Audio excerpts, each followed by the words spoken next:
कृष्ण कृष्ण कृष्ण हरे हरे।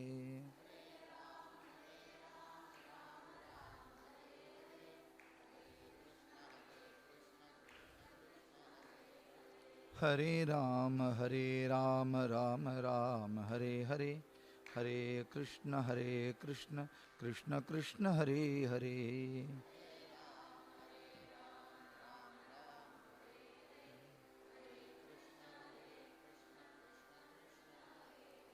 हरे राम राम राम हरे हरे, हरे कृष्ण कृष्ण कृष्ण हरे हरे।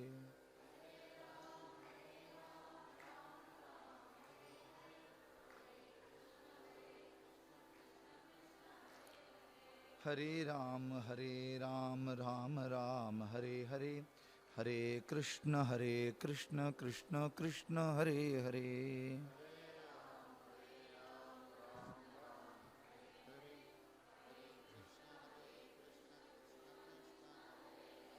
हरे राम राम राम हरे हरे, हरे कृष्ण कृष्ण कृष्ण हरे हरे।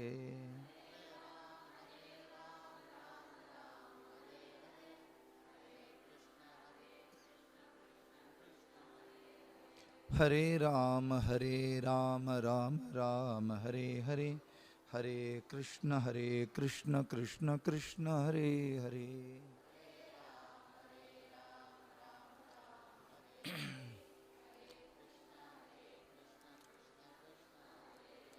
पुंडलीकवरदा हरिविठ्ठल श्री ज्ञानदेव तुकाराम, पंढरीनाथ भगवान की जय, मावली ज्ञानेश्वर महाराज की जय, जगद्गुरु श्री तुकाराम महाराज की, सद्गुरुनाथ महाराज की। आदिस्वती प्रवेशु बालका हि आथी, दैवकी उदार वाचा, जे उद्देशु देनाभिकारांचा, तैन वरससुदाब्धीचा थावो लाभे। जी आपल्या स्नेहाची वागेश्वरी, जरी मुकया ते अंगीकारी, तो वाचस्पतीशी करी प्रबंध होडा। ही असो दिटिजयावरी झलके, कि हा पद्म करू माथा पारुखे, तो जीवची परितुके महेशेशी। एवढे जे महिमेचे करणे, तेव्हा चावळे वणमी कवणी, का सूर्याच्या अंगा उठणे लागत असे। केवता कल्पतरुवरी फुलवरा, काय सेणी पावणे रुक्षी रसागरा, ऐसे कवनिवासिका पुरा सुवासुदेव। चंदना ते काय सेनी चर्चावे, अमृता ते केवते रांधावे, गगनावरी भवावे घडे केवी। तैसे श्री गुरुचे महिमान, आकलिता केसे साधन, हे जाणोनी मियान मन निवांत केले।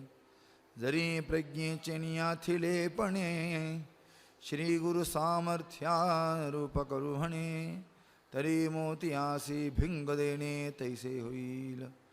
का साडे पंधरया रजतवणी, तैशी स्तुतीची बोलणी, उग्याची माथा ठेविजे चरणी हेची भले। पुंडलिक वरदा हरी विठ्ठल श्री ज्ञानदेव तुकाराम, पंढरीनाथ भगवान की जय, मावली ज्ञानेश्वर महाराज की जय, जगद्गुरु श्री तुकाराम महाराज की जय, सद्गुरुनाथ महाराज की जय, सब संतनों की।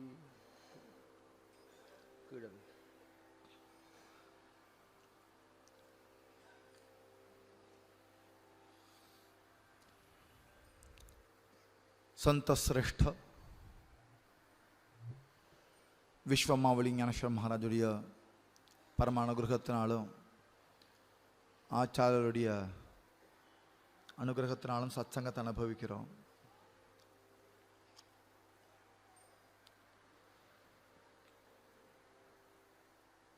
ஞான லட்சணங்கள் அப்படின்னு 13வது அத்தியாயத்தில் பகவான் ஸ்ரீ கிருஷ்ணன் ஞானிகளுடைய ஸ்வபாவத்தை பற்றி பேசுகிறார். அதில் நேற்றைய தினம் அமானித்வம் அதம்பித்வம் அப்படிங்கக்கூடிய 2 லட்சணங்களை பற்றி பார்த்தோம். 3வது லட்சணமாக அஹிம்சா அப்படிங்கிற லட்சணத்தை சொல்றார். அஹிம்சா பரமோ தர்மஹா. அஹிம்சாங்கிறது தர்மம்னு சொல்லலை, பரம தர்மம்னு சொல்றார்.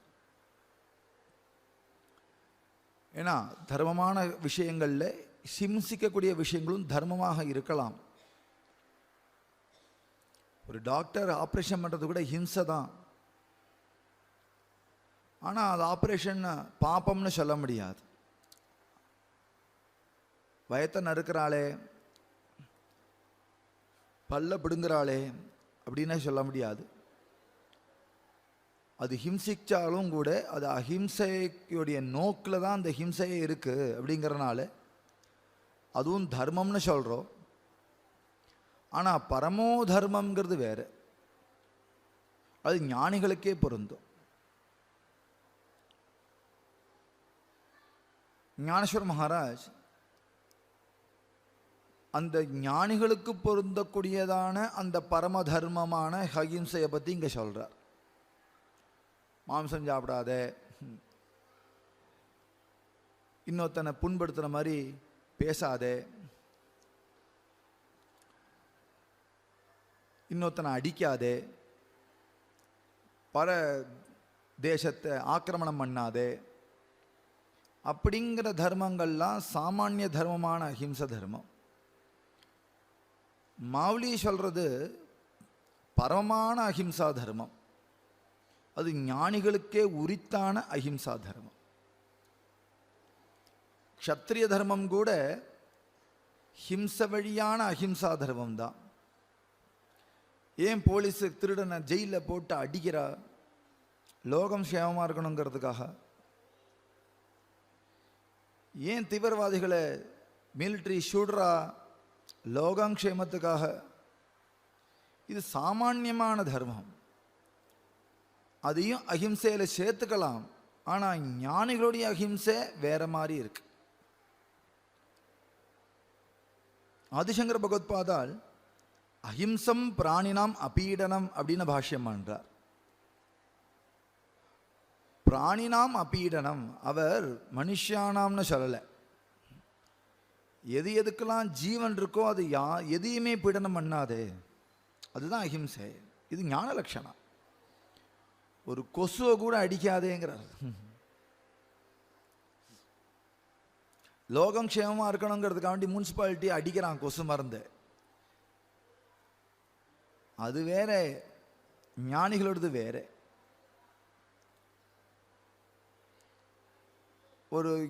ஒரு ஞானி சொன்னாரா, அந்த கொசுவை கடிச்சுன்னு இருக்குன்னதும் அவன் சிஷ்யன் வந்து அதை விரட்ட போனான். விரட்டாதப்பா, குடிச்சிட்டு போகட்டுமே. எல்லா கொசுவும் கடிக்கிறது இல்லை, ஸ்திரீகளான கொசுக்கள் தான் கடிக்கிறது. அந்த ஸ்திரீகளும் எப்போ கடிக்கும்னா அதுக்கு வயத்தில் முட்டையை சுமந்தால் தான் அதுக்கு ரத்தம் தேவை இருக்குமா. ரத்த தானம் பண்ணுவோம் ஒரு ப்ரெக்னென்ட் லேடிக்கு அப்படின்னு சொன்னாராம். இந்த மனோபாவம் வித்யா வினயசம்பன்னே பிராமணே கவி ஹஸ்தினி சுனிச்சைவ சுபாக்கேச்ச பண்டிதாக சமதர்ஷினா. எல்லாத்தையும் ஜீவன்கக்கூடிய ஒரு நோக்கோட, எல்லாத்துலேயும் பரமாத்ம தத்துவம் அதில் அடங்கியிருக்குங்கிற நோக்கத்தோடு பார்க்கக்கூடிய பார்வை யாருக்கு இருக்கோ அவர்களுக்கு தான் இது வரும். ஆக்ஷன் பண்ண முடியாது. அந்த நோக்கு இருந்தால் அந்த சகிப்பு தானாக இருக்கும். அது மேலே கருணை வரும். ரமண மகர்ஷியுடைய காலில் சீழ்ச்சலம் கோத்து இருந்து தான், அதில் ஒரு புழு இருந்து தான், புழுக்கள்லாம் வந்துருத்தான் அந்த புண்ணுக்குள்ள. அப்படி எந்திருக்கும் போது அந்த புழு கீழே விழுந்துருத்தான். அவர் பார்த்தாராம், உன் சாப்பாடை கெடுத்துட்டேனா அப்படின்னு சொல்லிட்டு திருப்பி அதை எடுத்து திருப்பி விட்டுண்டாராம். தன் காலிலேயே அந்த புண்ணிலேயே விட்டுண்டார். இது என்ன தர்மம்? இது ஞானிகளுக்கே பொருந்தக்கூடிய அஹிம்சா தர்மம்.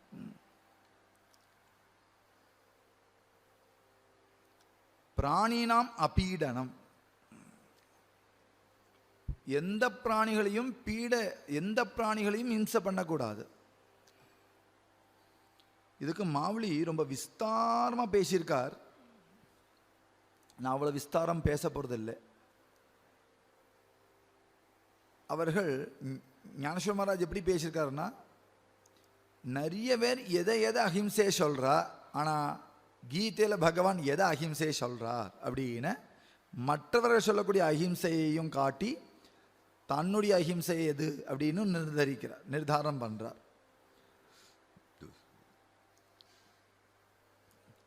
எப்போதுமே வைரம் வைடூரியம் பவழம்னு பார்த்துட்டு இருக்கிறவனுக்கு சாலிகிராமத்துடைய மதிப்பு எப்படி புரியும்னு கேட்குறார்.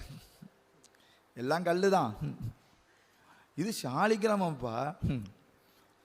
எல்லா அஹிம்சையை சொல்லலாம், ஆனால் ஞானிகளுடைய அஹிம்சை தான் பரமோ தர்ம. இது பெரிய தர்மம்.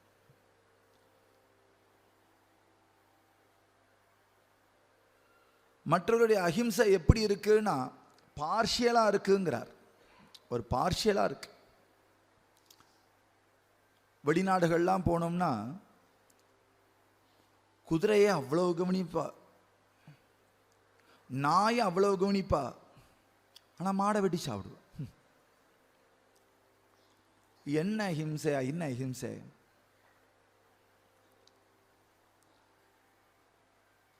ஆட்டுக்குட்டிக்கு பால் கொடுத்து வளர்ப்பா, அப்புறம் வெட்டி சாப்பிட்டுடுவா. கேட்டில் ஃபீல்டுனே வச்சுருப்பான். நியூசிலாந்து போனோம்னா ஃபீட் தி லேம்ப் அப்படின்னு சொல்லி ஒரு பாட்டிலில் பால் அடைச்சி வச்சுருப்பான். போய் பால் கொடுங்கோ, அந்த பால் கொடுத்து அதை கொஞ்சி குழாவி அந்த ஆடு வளர்ந்ததுக்கப்புறம் என்ன ஆகும்னா அது லெதராக போய் தொங்கும் எல்லா இடத்துலையும். இது என்ன தர்மமோ?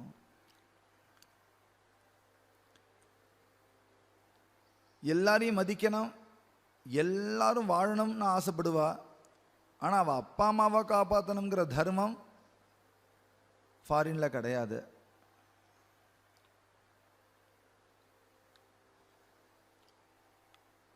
வீட்டில் நாய்க்கு எவ்வளோ செல்லமோ அவ்வளோ மனுஷாளுக்கும் கிடையாது. உங்கள் அப்பா எங்கே இருக்கார்? அவருக்கு இங்கே தொந்தரவாக இருக்குன்னார், அதனால் நான் ஒரு ஓல்டேஜ் ஹோமில் தங்க வச்சுருக்கேன். ஏன் தொந்தரவா? இந்த நாய் எப்போவுமே குலைச்சுட்டே இருக்கும், அவருக்கு பிடிக்கலை.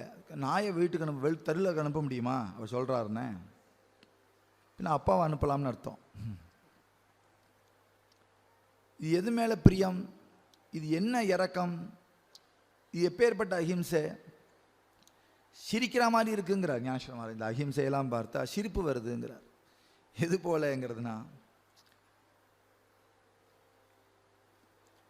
ஒருத்தன் வீடுகள்லாம் இடித்து காம்பவுண்ட் பண்ணினா,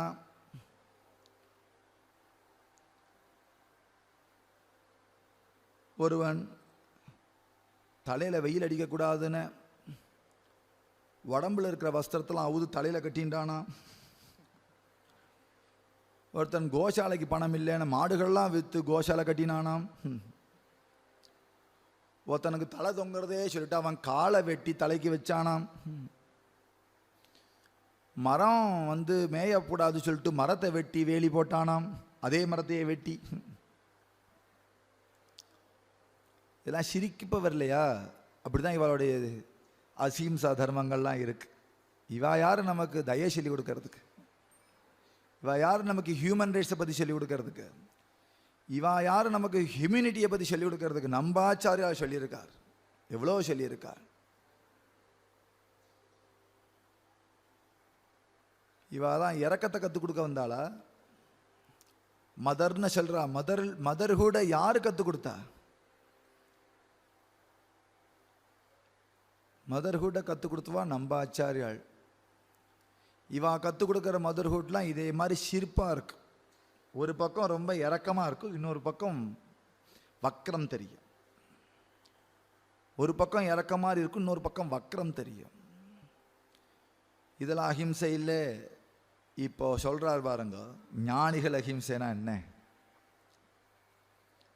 தரி தரங்கு நூலாண்டி தூ लहरी पाये न फोड़ी तू सांचलू न मोड़ी तू पानियाचा. ஒவ்வொரு அவயவங்கள்லையும் அவருடைய அஹிம்சை பிரதிபலிக்குமா? ஒவ்வொரு அவயவங்கள்லையும். முதல்ல ஆச்சாரியனுடைய சரணத்தை எடுத்துக்கிறார் மாவுளி. ஞானிகளுடைய சரணத்தில் காணக்கூடிய அஹிம்சைய, அது பரம குரு பக்தனாக இருந்தால் மட்டுமே இதெல்லாம் கண்ணுக்கு படும், இல்லாட படாது. நம்மளே மாதிரி தான் நடக்கிறான்னு நினச்சிப்போம். நடையிலேயே வித்தியாசம் இருக்கு. விவகாரத்தில் ஆக்ஷனில் வித்தியாசம் இருக்கு. ஞானிகள் மாதிரி விவகாரம் நம்மளால் பண்ண முடியாது. அவளும் நம்மளே மாதிரி பார்க்குறா, அவளும் நம்மளே மாதிரி தான் நடக்கிறா, அவளும் நம்மளே மாதிரி தான் பேசுகிறா. பேசுறது பார்க்கறதுலாம் இருந்தாலும் கூட அதோடைய வகை இருக்கு. அவளுடைய கால் இல்லை அவ்வளோ அஹிம்சை இருக்குமா, நிரம்பி இருக்குமா. எந்த அளவுக்குனா, எப்படி அலையையும் தாண்டாமல் தண்ணீர் அலையை உடைக்காம தண்ணீரை கலங்கவும் படுத்தாம கொக்கு நதியில் கால வைக்குமோ அப்படி வைப்பாளாம். அவ சரணத்தில் உள்ள அந்த மிருதுத்துவம்,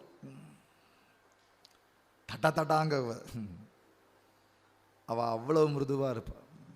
அவ சரணத்தை அவ்வளவு மிருதுவா வைப்பாளா. தரி தரங்கு நோளாண்டித்து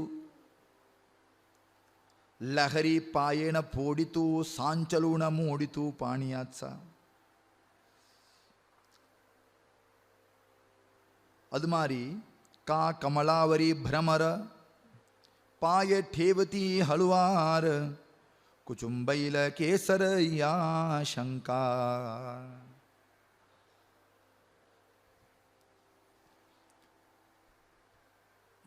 மலர்ந்த தாமரையுடைய இதழ்களை கசக்காம மகரந்தங்களை பிக்காம தேன் பருகக்கூடிய அந்த வண்டுகளுடைய காலில் எவ்வளோ மிருதுத்துவம் இருக்குமோ அவ்வளோ மிருதுத்துவம் இந்த ஞானிகளுடைய காலில் உண்டு, சரணங்களில் உண்டு.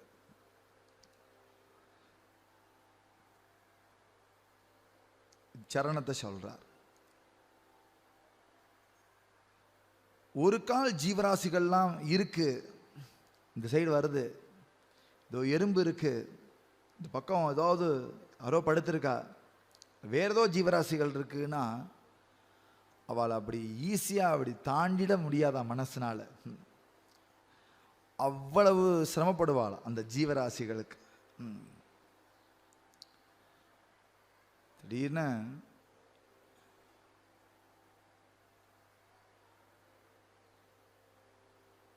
ஏதாவது சர்க்கரை சிந்தி எறும்புகளாக இருக்கு வச்சுக்கோங்க, அந்த வழியை நடக்கணும் வச்சுக்கோங்க. ஓ எறும்புன்னு போட்டுன்னு தாண்ட மாட்டாள், குதிச்சிட மாட்டாளாம். அப்படி எறும்பா இருக்கே என பாப்பாளாம்.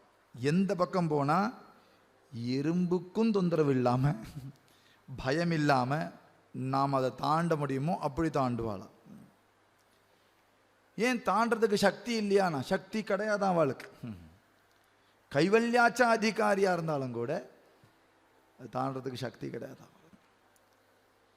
எது போல சக்திஹீனனா ஆயிடுவானா இதே மாதிரி விஷயத்துல? முங்கியே மேரு நோளாண்டாவே. ஒரு எறும்புனால மேரு பர்வதத்தை எப்படி தாண்ட முடியாதோ, மஷக சிந்தூன தராவே, ஒரு கொசுவினால சாகரத்தை எப்படி கடக்க முடியாதோ, தைசே பேட்டலியான கராவே அதிக்கிரமும். அதுபோல அதிக்கிரமம் பண்றதுக்கு இவாளுக்கு மனசு அந்த அளவுக்கு அசக்தமாயிடும். அதிக்கிரமம் பண்ண மாட்டாளாம், தாண்டிட மாட்டாளாம், அப்படி காலை வச்சு நகுத்திட மாட்டாளாம். அதெல்லாம் கைகளே கூட. அப்புறம் வாச்சிக்கத்தை சொல்றார். ஸ்வயே ஸ்வசனேச்சி சுகுமார முகமுஹாச்சே மாஹேர மாதுர்யா ஜாஹளே அங்குர தஷன ஜெய்சே. இவளுடைய வாக்கே ரொம்ப மிருதுவாக இருக்குமா.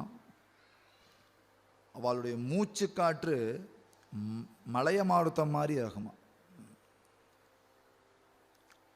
அவளுடைய பற்கள் மதுர பாவத்துடைய முளைகளாக இருக்குமா. இந்த பற்கள் கூட கடினத்தன்மை இல்லாததாக இருக்குமா. அவள் வாக்கும் அவளுடைய வாச்சகமும் புடே ஸ்னேக பாசரே மாகா சாலத்தி அக்ஷரே. ஒரு வார்த்தை வரத்துக்கு முன்னாடி ஸ்னேகத்தை முதல்ல கொடுத்துருவாளாம். வார்த்தைக்கு முன்னாடி ஸ்னேகத்தை ஊட்டிட்டு அப்புறம் வார்த்தை பின்னாடி வருமா.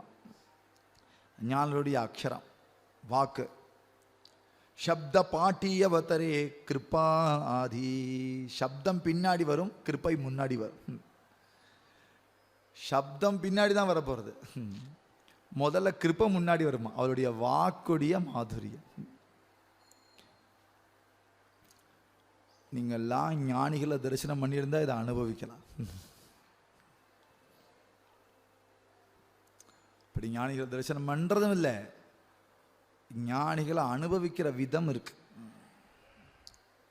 அது கூடியே இருந்த பல வருஷ காலம் அவரோட பழகினா தான் இந்த மாதுரியம் புரியும். ஞானிகளுடைய மாதுரியம் இது. இவர் எவ்வளவு அனுபவிச்சிருக்காருன்னு இப்போ நம்ம அனுபவிக்க முடியாது. மாவுளி மாதிரி அஹிம்சா அப்படின்னு ஒரு வார்த்தையில் சொல்லிட்டு கிருஷ்ணன் கிளம்பிட்டார். ஆனால் பரமோதர்மமான அஹிம்சானா என்ன, இந்த ஞானிகளுடைய பரமதர்மமான அஹிம்சா என்னங்கிறத காட்டி கொடுக்கிறார். தரி துவாலி கோணி நுஹாவி புவயி கவனாச்சி நுச்சலாவி ஐசா பாவோ ஜீவி மனோனி உகா. ஒரு கால் நம்மளுடைய பேச்சு காயப்படுத்துமானால் அந்த இடத்துல மௌனத்தை தரிப்பாளா.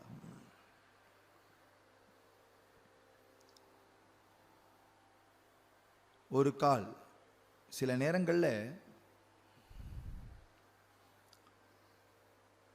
சில தர்ம சங்கடங்கள் ஏற்படும்.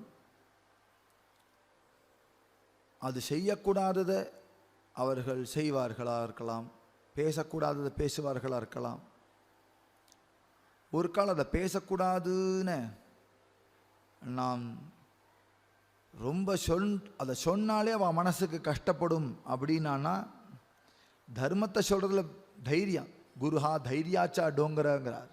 தர்மத்தை சொல்லுவார், ஆனால் மிருதுவோட சொல்லுவார். எப்போ காட்டின்யம் வந்துடும் தோன்றதோ அப்போ மௌனமாயிடுவார், அங்கே சொல்ல மாட்டாள்.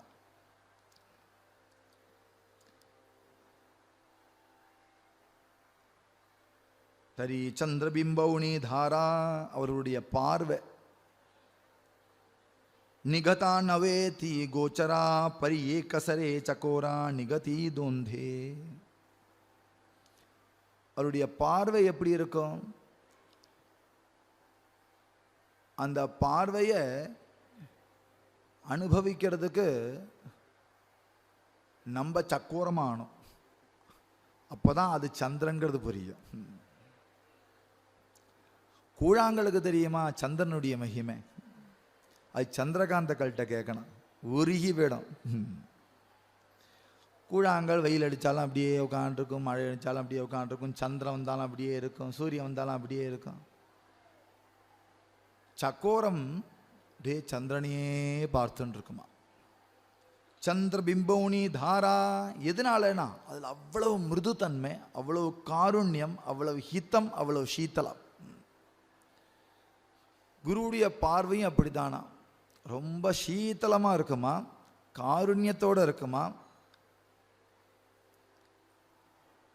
நிகதி நவயதி கோச்சரா. அது கண்ணுக்கு புலப்படாத காருண்யம்.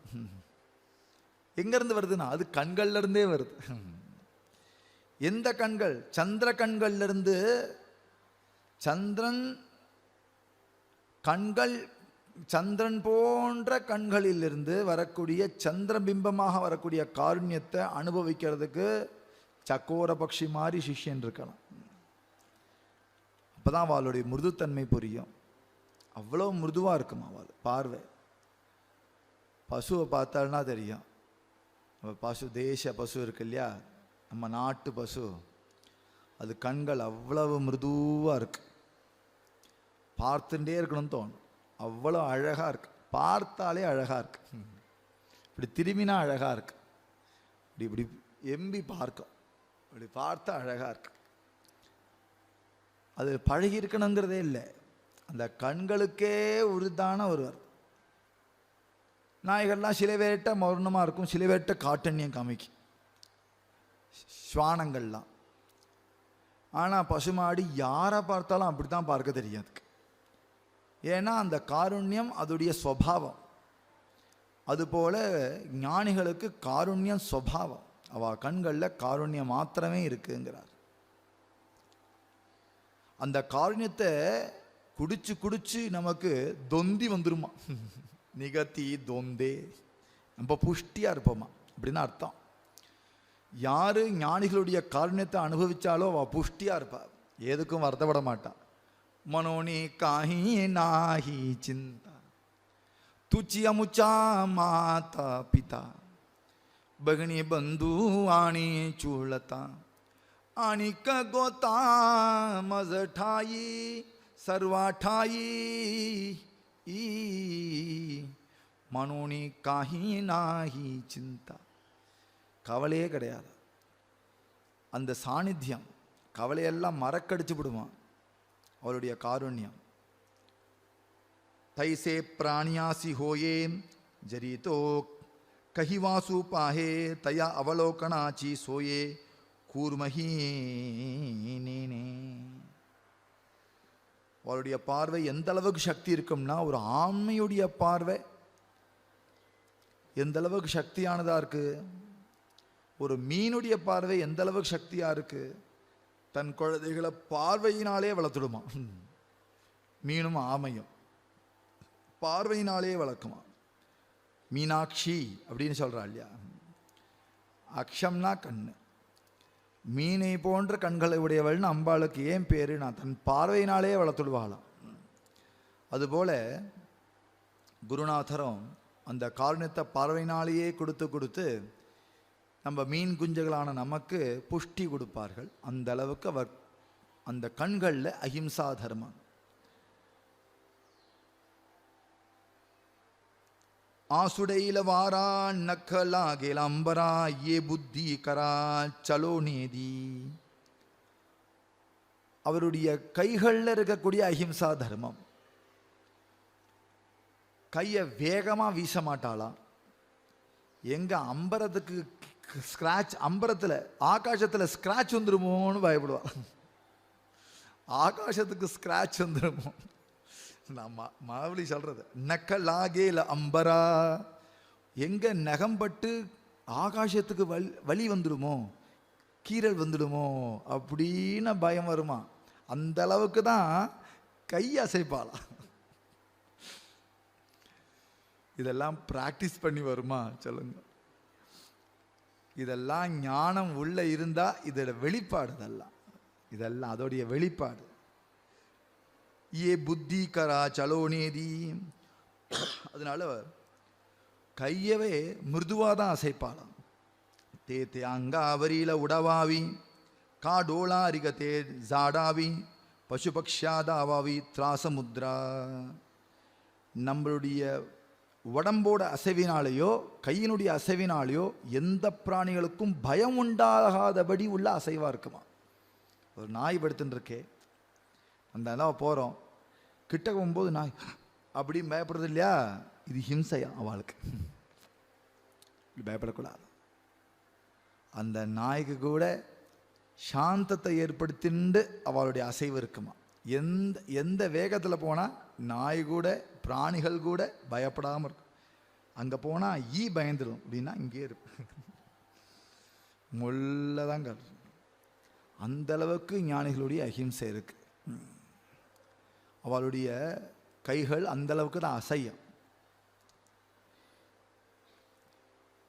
யா கேவுதா கோட்டி நாவடே தண்டு காட்டி மக சஸ்திராத்தே கிரீட்டி போலனே கே. இப்பேற்பட்ட சுபாவம் இருக்கிறவா இவா கொலை பண்ண மாட்டா, இவா மாமியம் சாப்பிட மாட்டா, இவா ஒருத்தரை அடிக்க மாட்டா, இப்படி சொல்ல முடியுமா? அஹிம்சா தர்மம்னா இதனா சொல்லின்னு இருக்கா. எப்பேற்பட்ட விஷயத்துல இவா இருக்கா. இவரப்பே மக சஸ்திராத்தே கிரீட்டி போலனே கே, சஸ்திரங்களை தரிக்க மாட்டா. பிறர் அடிக்க மாட்டா, கொல்ல மாட்டா. இப்படியா சொல்றது?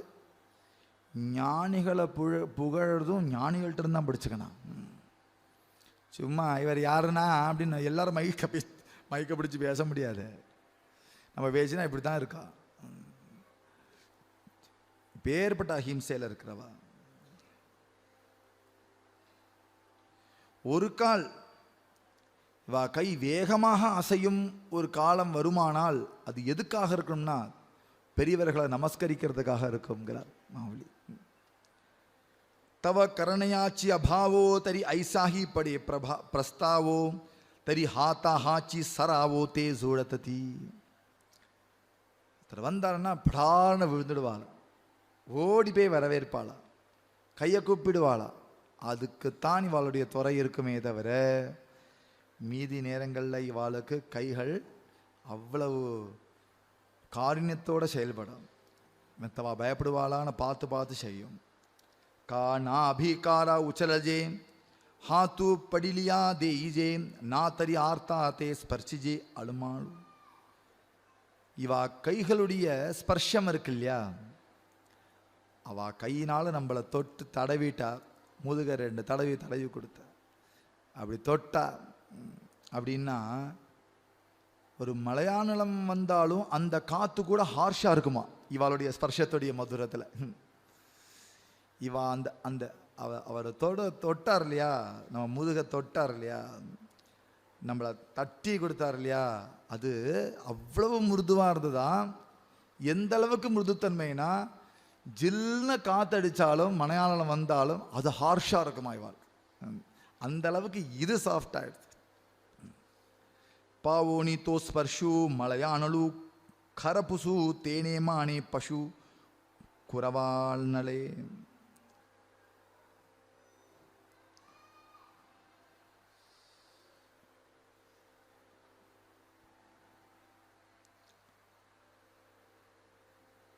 இது எல்லாமே அவயவங்களுடைய அஹிம்சை. அப்போ ஒருத்தர் கேட்டாராம் மாவுலிட்ட, அவருடைய மனசுடைய அஹிம்சையும் சேர்த்து சொல்லிடுங்க அப்படின்னு சொன்னாராம். அவயவங்கள்லாம் சொன்னோம் இல்லையா, எல்லா இந்திரியங்களையும் சொல்றார். வாக்கை சொன்னார், கண்களை சொன்னார், கைகளை சொன்னார், காலில் சொன்னார். அவர் மனசோடைய அஹிம்சையும் சொல்லுங்க அப்படின்னு கேட்கும்போது மாவுலி சொல்றார், காயி ஷாக்கானவே தரு ஜலே வீணாசே சாகரு தேஜானி தேஜா கருவான காயி அவயவானி ஷரீர ஹே வேகலாலே கீர கீரசானி நீர சினானி ஆதி. ஷாக்கைகள்லாம் மரத்தை காட்டிலும் வேறானதா, சாகரம் ஜலத்தை காட்டிலும் வேறானதா, தேஜஸ் சூரியனை காட்டிலும் வேறானதா, சரீரம் அவயவங்களை காட்டிலும் வேறானதா, நீர் ரசத்தை காட்டிலும் வேறானதா, தனித்து இயங்குமா? எப்போ சரணத்திலையும் கரங்கள்லையும் வாக்குலையும் திருஷ்டிலையும் இவ்வளோ அஹிம்சை சொல்கிறோமோ அது மனசுடைய வெளிப்பாடு தானப்பா. மனசுடைய வெளிப்பாடு தானே. மனசு தானே இந்திரியங்கள் மூலமாக அப்படி வெளிப்படுறது. இவ்வளவும் சொன்னது மனசை தான் சொன்னேங்கிறார். இத்தனையும் அவருடைய மனசை தான் சொன்னேன். தனியாக சொல்லணுங்கிறது என்ன இருக்குது மனசுன்னு?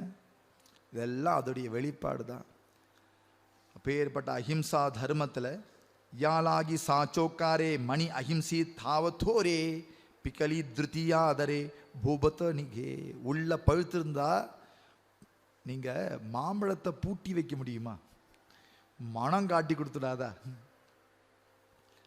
பலாப்பழத்தை ரகசியமாக உரிக்க முடியுமா? மனம் காட்டி கொடுத்துடாதா? அதுபோல ஞானத்துடைய அந்த பக்குவம் என்ன செய்யறதுன்னா அவயவங்களில் காட்டி கொடுத்துடும். மனசுக்குள்ள வச்சுக்க முடியாது. மனசுலேயே இருந்தாலும் கூட அந்த ஞானம் அவயவங்களில் காட்டி கொடுக்கறது. அதனால இப்பேற்பட்ட ஒரு அஹிம்சா தர்மத்தை ஞானிகள் வச்சிருக்கா. அஹிம்சா மனதா தோடி பரீத்தே தைசி ஹோய உகடி. அஹிம்சான 3 வார்த்தை நினைக்காத, அதோடைய ஆழம் ரொம்ப ஜாஸ்திங்க. அஹிம்சா மனத்தா தோடி. அஹிம்சைன்னு சொல்றதுக்கு சின்னதா இருக்கு. பரிதே தைசி ஹோய உகடி, அதை திறந்து பார்த்தியானா ஆழம் அவ்வளவு இருக்கு. ஜெயில் லாட்டி ஜதி கோடி மதாஞ்சியா, ஒவ்வொரு மதமும் வெவ்வேறு மாதிரி சொல்றா. இருந்தாலும் ஞானிகளுடைய அஹிம்சா தர்மம் இதுதான் அப்படின்னு அஹிம்சா தர்மத்தை சொல்லி முடிச்சார். அமானித்வம் அதம்பித்வம் அஹிம்சா, அப்புறம் க்ஷாந்தி. சாந்தி இல்லை, க்ஷாந்தி. க்ஷாந்தினா க்ஷமா அப்படின்னு அர்த்தம், பொறுமைன்னு அர்த்தம். சாந்தினா நிம்மதி அப்படின்னு அர்த்தம். இது க்ஷாந்தி, பொறுமைன்னு அர்த்தம். பர அபராத பிராப்தம் அவிக்ரியா, ஆதிசங்கர பகவத்பாதா. பர அபராத பிராப்தவ் அவிக்ரியா. அபராதமே நம்மள்கிட்ட வந்தாலும் ரியாக்ஷன் இல்லாமல் இருக்கிறது தான் சாந்தியா. அபராதம் சொன்னாலும் அதில் நோ ரியாக்ஷன், அவிக்ரியா. மூஞ்சியை கூட காட்ட மாட்டாளா, சாம்பாட்டர். இதுக்கு மேலே என்னன்னா உபச்சாரம் வேற பண்ணுவாள். அமானினா மானதேனேன்னு சொன்னேன் இல்லையா நேற்று, அது வேற. ஆதிசங்கர் பகவத்பாதால் அவிக்ரியானே சொல்லிட்டார். எந்த ரியாக்ஷனும் இல்லாமல் அதுவே போகிறோம், அதுவே சாந்தி தான். நீ போய் காலை பிடிக்கணுங்கிறது அடுத்தது, அது சந்துக்களுடைய சுபாவம். அதுவும் அந்த அவிக்ரியா, எந்த ரியாக்ஷனும் இல்லை. இதுக்கு சாந்தின்னு பேர். க்ஷமா, பொறுமை. தரி படியந்தே லேனே ஆங்கி பாவே ஜேனே தரிஜே தேவி சாகனே சர்வச்சீ ஜயா. மாவுளி இத சொல்லும் பொழுது முக்தாபாய ஸ்மரணம் பண்ணாமல் சொல்லியிருக்க மாட்டார். அப்படியே அடியனுடைய ஒரு பாவம். ஏன்னா க்ஷமானா என்னன்னு ஞானசுமராஜுக்கு பாடம் எடுத்தா தாட்டி ஜெயபாங்கல்ல முக்தாபாய். விஸ்வராகே ஜாலே வண்ணி, விஸ்வராகே ஜாலே வண்ணி, संत सुखवावे पाणी, संत सुखवावे पाणी, संत सुखवावे पाणी, योगी पावन मनाचा, योगी पावन मनाचा. साही अपराध जनांचा, साही अपराध जनांचा. கதவை சாத்தினுட்டார் மாவள்ளி. சி, என்ன லோகண்டா இது, இப்படி தூஷணம் பண்றாளே, இப்படி அஜ்ஞானத்தில் இருக்காளே, இப்படி கர்வத்தில் இருக்காளே, இப்படி பிரௌடத்தில் இருக்காளே, இப்படி மோகத்தில் இருக்காளே, அவளை எப்படி திருத்துறது அப்படின்னு கதவை கோவத்தில் கதவை பூட்டின்ட்டார். முக்தாபாய் தாட்டி உகடா ஞானேஸ்வரா, அண்ணா இன்னாலாம் இல்லை, ஞானேஸ்வரா தாட்டி உகடா, ஞானேஸ்வரா தாட்டி உகடா. முக்தாபாய் அண்ணான்னு சொல்லலை போல இருக்கு. அவங்க முக்தாபாய் தான் இது, நானும் ஞானேஸ்வரா தான் சொல்ற. ஞானேஸ்வரா தாட்டி உகடா, தாட்டி உகடா. இந்த தங்கைக்கும் அண்ணாக்கும் உள்ள பிரியம் இங்க சொல்றா. உலகமே நெருப்பா வந்தாலும் சந்துக்கள் தண்ணீரா மாறி அவளுக்கும் சாந்தப்படுத்தி தானும் சாந்தமா இருக்கணுமாப்பா. அவளோட சேர்ந்து விறகு கட்டையா நீயாய் கூட கொஞ்சம் எரியக்கூட. யாரு சொல்றா? முக்தாபாய், 5 வயசு பொண்ணு. சந்த ஜெனிவாவே, சந்துக்கள் யார் தெரியுமா? ஜகபோலனே சாஹாவே. 10 பேர் 10 விதமாக தான் பேசுவா. சகிக்கிறவன் தான் சந்த். சாபம் கொடுக்கிறவா ரிஷியா இருக்கலாம். சாபம் நிறைய, அது கூட ரிஷிகள் கொடுக்கறது கூட சாபம் அது ஹிதமாக தான் இருக்குன்னு நிர்ணயம் பண்ணுவா. அவளுக்கு பெரிய உபகாரம் பண்ணினார். அகில்யே கௌதமரை நமஸ்காரம் நல்ல காலம் சாபம் தந்தேலேனா அகில்யா ஏக்நாத் மகாராஜ் சொல்றார், ஏன்னா நீங்க சபிக்காட்ட எனக்கு ராம தரிசனம் கிடைச்சிருக்குமா, நம்ம மாட்டும் குடும்ப வாழ்க்கை நடத்தின்னு போய் எழுந்திருப்போம். நல்ல ஆளை என்ன சபிச்சு பேர்பட்ட பாக்கியத்துக்கு ஆளாக்கினேன்னு சொல்றா இல்லையா. ஏக்நாத் மகாராஜ் எழுதுறாரு அதில் பாவாத்த ராமாயணத்தில். இப்போ ரிஷி சாபம் கொடுத்து அனுகிரகம் பண்ணட்டும், அது கூட அந்த அளவுக்கு கூட ஹிம்சை சந்துக்கள்கிட்ட கிடையாது. சாஹி அபராத ஜனாஞ்சா ஏன் விஸ்வப்பட்ட பிரம்மதோரா, விஸ்வப்பட்ட பிரம்மதோரா. உன்னை காட்டிலும் யாருப்பா வேற இருக்கா இங்க? நீ உன்னையே நீயே கோச்சிக்க முடியுமா? நீ யாரை கோச்சிருந்தாலும் ஒன் ஸ்வரூபம் தானே. ஒரு வஸ்திரம்ங்கிறது என்ன? நூலு தானே. ஓத்த புரோத்தங்களாக சேர்க்கும் போது அது வஸ்திரமா மாறுறது. இது என்னது சட்டை, இது என்னது வேஷ்டி, இது எல்லாம் என்னது? நான் பஞ்சு தானே. இது சட்டை வேற வேஷ்டி வேற, சட்டை வேற உத்திரியம் வேற, 9 முழம் வேற 10 முழம் வேற, 9க்கு 5 சேர்க்கணும் 10க்கு 6 சேர்க்கணும். இதெல்லாம் விவகாரம் தானே, வாஸ்தவத்தில் பஞ்சு தானே. இப்படி வாஸ்தவத்தில் பஞ்சுன்னா இதுவும் அதுவும் வெவ்வேறையா? அப்படி பார்த்தா நீ யாரை கோச்சிக்க முடியும்? ஏகாப்பன சாதுசாலே ஏரக்கோனே வாயா கேலே. முக்தாபாய், நீ ஒருத்த ஞானினா மற்றவாள்லாம் வம்பா போனவாளா?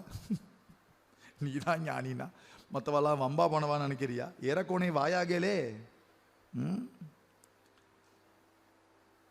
ஞானினா எல்லா இடத்துலையும் ஈஸ்வரனை தரிசனம் பண்ணுறோம்ப்பா அப்படின்னு ஞானேஸ்வர மகாராஜுக்கு உபதேசம் பண்ணி க்ஷமானா என்னென்ன கற்றுக் கொடுத்தா முக்தா. மாவுளி உடனே கதவை திறந்து கட்டினுட்டார் முக்தாவை. கடைசி சரணத்தில் வருது அது. சொல்கிறா, நான் அதிக பசங்கத்தனமாக பேசுகிறேன் மாவுளி, என்னை மன்னிச்சுக்கோன்னு வேற சொல்கிறா கடைசி அவங்கத்தில். ஓடி வந்து கட்டினுட்டார் முக்தாய். அதிலிருந்து என்ன மாவுளினா க்ஷமாவையே ஆபரணமாக எடுத்துட்டார். பெண்களுக்கு விதவிதமான ஆபரணங்கள், நெத்தி சுட்டி, ஒட்டியானம், அது இது, நெக்லஸ்ஸு, கண்டத்தில் ஒரு நெக்லஸ்ஸு, கீழே வர ஒரு நெக்லஸ், ராக்குடி, அங்கங்கே குத்தி அதில் இவ்வளோ பூவை வச்சு அதை அலங்காரம் பண்ணி அந்த ஹேர்பினை குத்தி வச்சு இங்கே ஒரு நாட்டு அங்கே ஒரு நாட்டு, இங்கே சேர்ந்து ஒட்டியானத்தை கட்டி, இங்கே சிரமம் தானே. ஆனால் ரொம்ப ஆசையாக பண்ணுப்பாளாம். சிரமத்தை எப்படி ஆசையாக ஏற்றுக்கிறாளோ ஸ்திரீகள் ஆபரணங்கள் விஷயத்தில், அதுபோல் ஞானிகள் க்ஷமாவை ஆபரணமாக சிரமமாக இருந்தாலும் ஏற்றுக்கிறான்.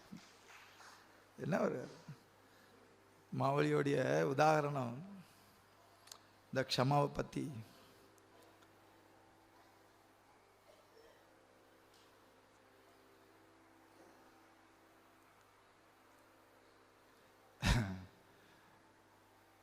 त्रिविध मुख्याघवे उपद्रव्याचे मेलावे तरी पीडिलिया नवे वाकुड़ा जो.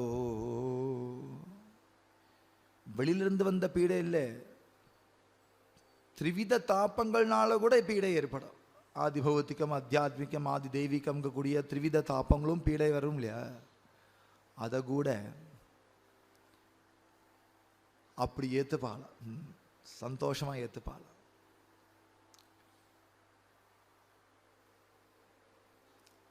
ஒரு வியாதி வந்தாலும் அதை ஏற்றுக்கிறா, ஒரு பீடை வந்தாலும் ஏற்றுக்கிறா. சாமானியம் ஏற்றுக்கல, அதில் ரெக்ரெட்ஸே இல்லை, யார்ட்டையும் புலம்பலை. எனக்கு போய் இப்படி வந்துருத்த, நான் என்னெல்லாம் பண்ணினேன், எனக்கு போய் அப்படி சொல்லுவாளா? அப்படி சொல்லலை. ஏன் வந்தது? அது அவளுக்கு, அது லீலை, நமக்கு தெரியாது, அது லீலை. எல்லார மாதிரி அவர் இருந்தா தான் அவர் பக்தி நமக்கு செல்லுபடியாகும்.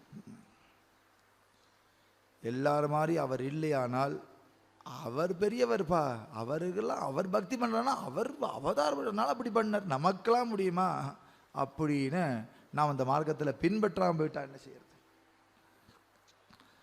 உங்களை மாதிரியே எல்லாத்தையும் அவளும் ஏற்றுப்பாள்.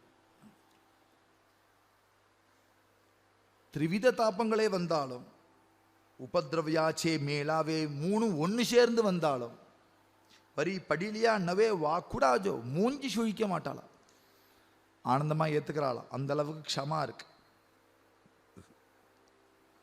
எது போல ஸ்வசிகாச்சா பாரு நேனே ஜெய்சே மேரு கி தரா யஜ்ஞசு கரு ஓ ஜனமணி. எந்த ஸ்திரீகளாவது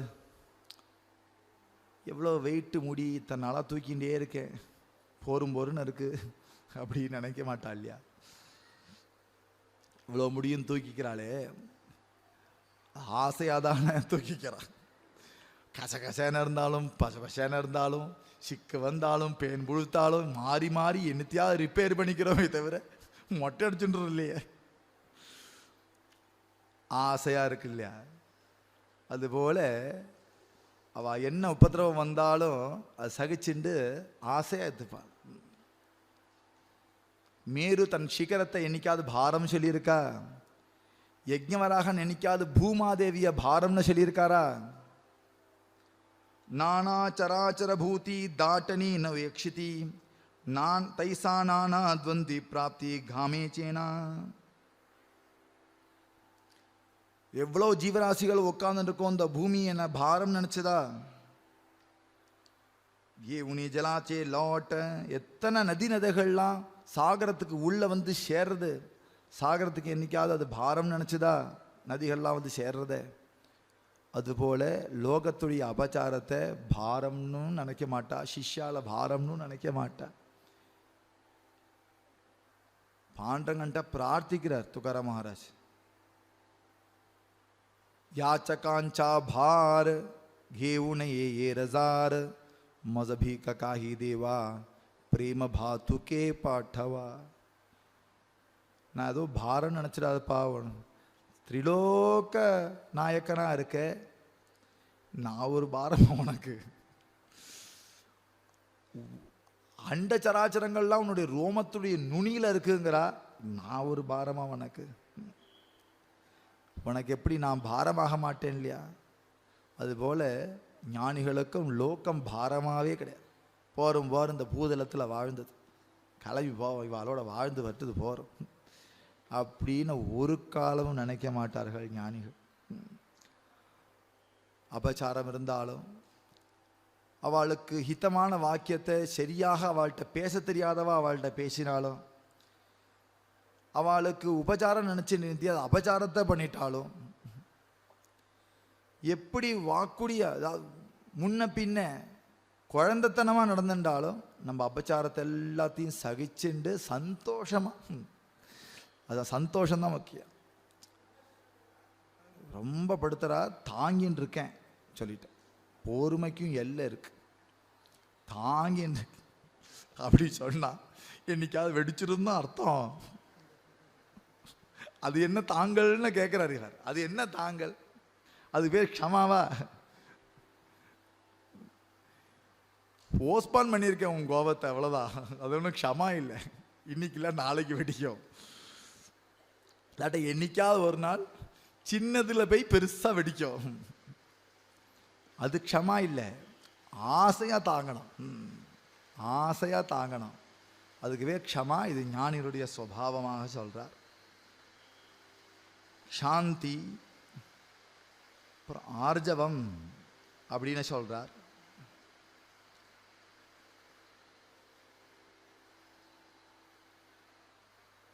तरी आर्जवते ऐसे प्राणाचे सौजन्य जैसे आवड़े तया ही दोषे ये कचीगा.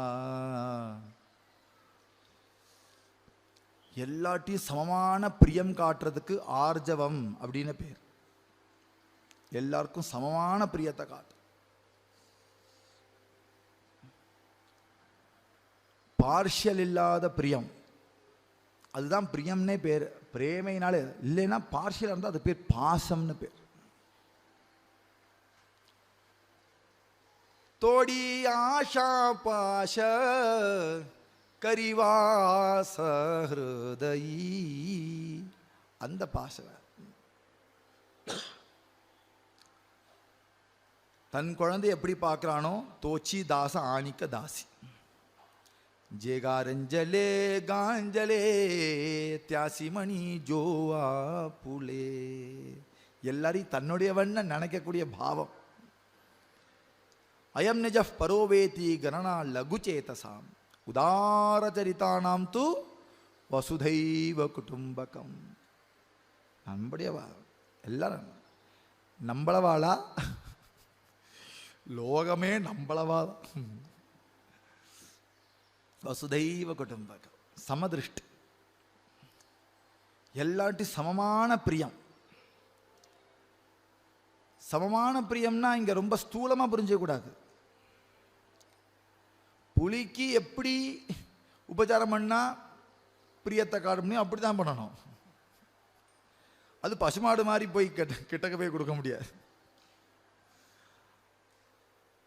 அந்த புலிக்குன்னு ரிசர்வாயர் ஏற்படுத்தி நீ ஃப்ரீயா போ, அதுக்கு என்னென்ன தேவையோ அதுக்குள்ள சூழ்நிலை ஏற்படுத்தி தூரக்கிருந்து புலியை பார்த்து ரசிக்கிறது புலிக்கு பண்ற ஒரு பிரேமி. சேவ் டைகர்னு போர்டை தூக்கின்னு வரார். இது டைகர் ரிசர்வாயர் தான், ஸ்ருங்கேரி ஏரியாவும். சேவ் டைகர் எய்தாப்புல புலி வந்து நிற்கிறது. என்ன செய்வான்? ஆஹா எப்பேற்பட்ட மகான், உன்னை காப்பாத்துறது தான் இவ்வளவு ஆந்தோலனம் பண்ணிட்டு இருக்கோம் அப்படின்னு சொல்ல மாட்டான். உடனே மரத்துக்கு மேலே அச்சச்சோ புலி. ஏறுமா, ஆனா அதை ரசிப்பா. எப்படி புலியா, என்ன வரிகள் பார், என்ன ஸ்ட்ரென்த் பார், என்ன கம்பீரம் பார், என்ன வேட்டை பார், அவருக்கு எப்படி கத்துக்கிறது பார் அப்படின்னு அதை ரசிச்சுட்டா அது போய்க்கப்புறம் இறங்கி மொல்ல பயத்தை கிளம்பி போயிடும். அதுக்கு சௌஜன்யம் அப்படித்தான். யானைனா தூரக்க வந்து ஆசீர்வாதம் வாங்கிக்கலாம். மாடுனா பக்கத்தில் போய், கண்ணுக்குட்டினா கொஞ்சலாம் கட்டிக்கலாம், நாக்குட்டினா இங்கேருந்து தூக்க ஒரு பிஸ்கெட்டு போடலாம். ஆனால் எல்லாம் ஒரு பிரியம்தான். இப்போ செக்குலரிசத்தில் என்ன சொல்கிறான்னா எல்லாரையும் கட்டிக்கோங்கிறா. மாடையும் கட்டிக்கோ, புளியை துரத்தாத, கட்டிக்கோ, அப்போதான் நீ சமமான தரிசனம். செக்குலரிசம் சொல்கிறபடி அது இல்லை. இங்கே ஒரு வீட்டில் ஒரு அம்மா இருக்கா, வீட்டில் 5-6 பேர் இருப்பா. இந்த அம்மா குழந்தைக்கு பருப்பு சாதம் நல்ல பிசைஞ்சு மையா பிசைஞ்சு இவ்வளோ காய்கறி நல்ல பிசைஞ்சு கூழ் கட்டியாக வாயில் கொடுக்கணும். அதுக்கு ஏற்ற மாதிரி வைப்பா. கொஞ்சம் பெரிய பையன் இருக்கான், அவனுக்கு உரப்பில்லாமல் ஒரு சாம்பார் ஒரு ரசம் வச்சு கொடுக்கணும். இன்னும் பெரியவர் இருக்கார், அவருக்கு நல்ல உரப்பு தூக்கலாக ஆத்துக்காரருக்கு வச்சு அமைக்கணும். ஆற்றுல பெரியவர் தாத்தா இருக்கார், அவருக்கு குழச்சி தயிர் சாதம் போடணும். ஒவ்வொருத்தருக்கு ஒவ்வொன்று செய்கிறா. பிரியம் வெவ்வேறையா? பிரியம் ஒன்று. ஒரு பிரியம்தான் கிருத்தியில் வேறுபடுறது. கிருத்தியில் பிரியத்தை பார்க்காத, ஹிருதயத்தில் பிரியத்தை பாரு. கிருத்தி வேறுபடலாம், ஆனால் பிரியம் ஒன்றா இருக்கணும். ஞாபகம் வச்சுக்க. கிருத்தி வேறுபடலாம், வேறுபடும் விவகாரத்தில். ஆனால் ஹிருதயம் எல்லார்ட்டையும் ஒன்றா இருக்கணும். அதில் பார்ஷியல் இருக்கக்கூடாது. அப்படி பார்ஷியல் இல்லாத ஹிருதயம் யாருக்கு உண்டோ அது அந்த குணத்துக்கு ஆர்ஜவம்னு பேர். யாருக்கு? பிராணிச்சே சௌஜன்ய ஜெய்சே ஆவடித்தையாகி தோஷே ஏக்கச்சீகா. எல்லாரையும் ஒருபோல பிரியம் காட்டுறது, எல்லாருடைய ஹிதத்தையும் மனசுல தரிச்சுக்கிறது. जे जगेची नोलख जगेसी जुनाट सोयरिक आप पर हे बाख जानने नाही. நான் நீ அப்படிங்கிற பேச்சே மீ தூ ஹே பாஷ நேனே பக்தி யோகத்தில் சொல்றார். நான் நீங்கிற பேச்சே கிடையாதவர்களுக்கு आप पर हे बाख जानने नाही जगची सनोलख जगेसी जुनाट सोयरिक. நீ நேத்திக்கு இல்லை, ரொம்ப நாள் பழகினா மாதிரி அவள் அந்த ஜகத்தில் பழகுவாளாம். புதுசாக வந்தால் ஒரு மாதிரி பழக்கம் அப்படின்னு இல்லாமல் எல்லாத்தையும் ஒரே விதமான பிரியம். அப்படி வைக்கிறதுக்கு சாதுகளால் மாத்திரமே முடியும். ஞானிகளுடைய லட்சணம் இது, ஞானியுடைய சுபாவம் அது. இதுக்கு பேர் ஆர்ஜவம். மாயைப்புடே பாலக. அவா இப்படி நம்ம ஹிருதயத்தில் அவா ஞானிகள் இருந்தால் நமக்கு எப்படி தோணும்னா, நமக்கும் நம்பளவான தோணும். நமக்கும் யாருனாலும் குரு பக்தனை கேளுங்க, அவர் என் மேலே ரொம்ப பிரியம் சொல்லும். நான்னா அவரை ரொம்ப பிடிக்கும். அவளுக்கு தெரியும் எல்லாத்தையும் பிரியமாக பேசுகிறா, இருந்தாலும் தனக்குன்னு அப்படி பழகுவாள். எல்லார்ட்டையும் பழகுவா, ஆனால் எல்லார்ட்டையும் ஒரே மாதிரி அந்த கல்மிஷம் இல்லாத பிரியத்தை காமிக்கும் பொழுது எல்லாருக்குமே என்ன தோணும்னா, என்னுடைய அப்படி தோணும். அப்படி பழகணுமா. மாயேப்புடே பாலக ரிகதா நப்படே சங்கா. மாயேப்புடே பாலகா. ஒரு அம்மா முன்னாடி குழந்தை எதையும் யோசிக்காம ஓடி வந்து பழகிறது இல்லையா, அது மாதிரி இந்த குழந்தைய பாருங்க. இந்த சின்ன குட்டி அவள் அம்மாட்ட போகிற விதமும் மற்றவாள்கிட்ட போகிற விதமும், மற்றவாள்கிட்ட எப்படி போகணும்னா அப்படி பார்க்கும், யாரு தெரியலையே, இந்த மாமா புதுசாக இருக்காரே, போனால் என்ன செய்வாரோ, தயக்கம் இருக்கும். வானை கூப்பிட்டா பின்னாடி போ, அம்மா வானா ஓடி வந்து போற. அம்மா முன்னாடி குழந்தைக்கு எந்த சங்கமும் எப்படி இல்லையோ அதுபோல ஞானிகள்கிட்ட யாருக்கும் எந்த விதமான மறைபாடும் கிடையாது. ஏன்னா அவளுடைய பாவம் அப்படி இருக்கிறனால ஞானிகள்கிட்ட போகும்போது எல்லாத்தையும் கொட்டிடுவா, மனசை திறந்து சொல்லுவா. ஏன்னா அவரை பார்த்தா தான் சொல்லணும்னே தோணுமா. எல்லாத்தையும் சொல்கிறவாளை பற்றி நான் சொல்லலை, மறைச்சி இருக்கும், யார்கிட்ட கொட்டணும் தெரியாது. ஆனால் குருநாதனை பார்த்தா எல்லாம் கொட்டிடு, அவர்கிட்ட மறைக்க முடியலை. ஏன்னா அதான் அந்த பழக்கம், சௌஜன்யம், அந்த ஹிருதயத்தில் இருக்கிற சௌஜன்யம் அப்படி கொட்டிடும். அப்படி சௌஜன்யமாக இருக்கா அப்படின்னா சௌஜன்யத்துடைய லட்சணம் ஆர்ஜவம் அப்படின்னு பேர். மேற்கொண்டு அமானித்வம் மதம்பித்வம் அஹிம்சா சாந்திரார்ஜவம் ஆச்சாரியோபாசனம்.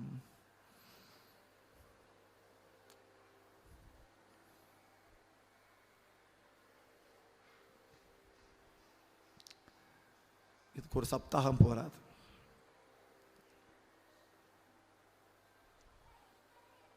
இதுக்கு ஒரு ஜீவனும் போராது, இதுக்கு சப்தமே போராது.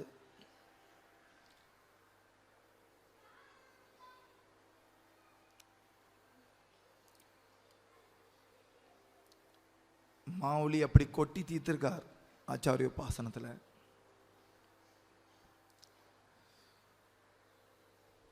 சமயத்துடைய அபாவத்தினால நாளைய தினம் யதாசக்தி யதா புத்தி ஆச்சாரியோபாசனம் பார்க்கலாம். இதை நான் பிளான் பண்ணலை, சமயம் ஆயிடுத்து. நாளைக்கு நம்ம மகாராஜுடைய ஆச்சாரிய அபிஷேகம், நாளைக்கு தான் தீட்சை கொடுத்த நாள் அப்பாவுக்கு, அப்பா மகாராஜுக்கு. கிருஷ்ணபக்ஷ மார்கசீர்ஷ கிருஷ்ணபக்ஷ திரையோதசி. நாளைக்கு ரங்கமண்டபத்தில் பிரவச்சன மந்திரில் காலையில் 6:30 கிடஸ்தாபனம் பண்ணி வருஷா வருஷம் அவர் ஆச்சாரிய அபிஷேகம் நடக்கும். அதுபோலேயே நாளைக்கு பண்ணுவா.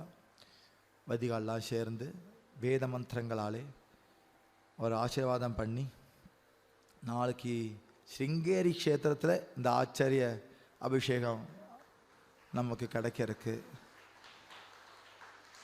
நாளைக்கு ஆச்சார அபிஷேகத்துக்கு காக்கடா மாட்டும் நடக்கும். 5 to 7 காக்கடா இருக்கும். காக்கடா சமயத்திலேயே அதுவும் ஒரு பக்கம் நடந்துட்டுருக்கும். அதே மந்திரத்திலேயே, பிரவச்சன மந்திரத்திலேயே. அபிஷேகம் முடிஞ்சக்கப்புறம் பாராயணத்துடைய ஆரம்பம் நாளைக்கு நடக்கும். மேற்கொண்டு சத்சங்கம், ஹரிகீர்த்தனம் இருக்கும். அனுஷ்டானம் முடிச்சுட்டு வரவா வாங்க. மேற்கொண்டு ஹரிகீர்த்தனம் ஆரம்பிக்கும். पुंडलीकवरद हरिविठ्ठल श्री ज्ञानदेव तुकाराम पंडरीनाथ भगवान की जय। मावली ज्ञानेश्वर महाराज की जय। जगद्गुरु श्री तुकाराम महाराज की जय। सद्गुरुनाथ महाराज की जय। सब संतनों की जय।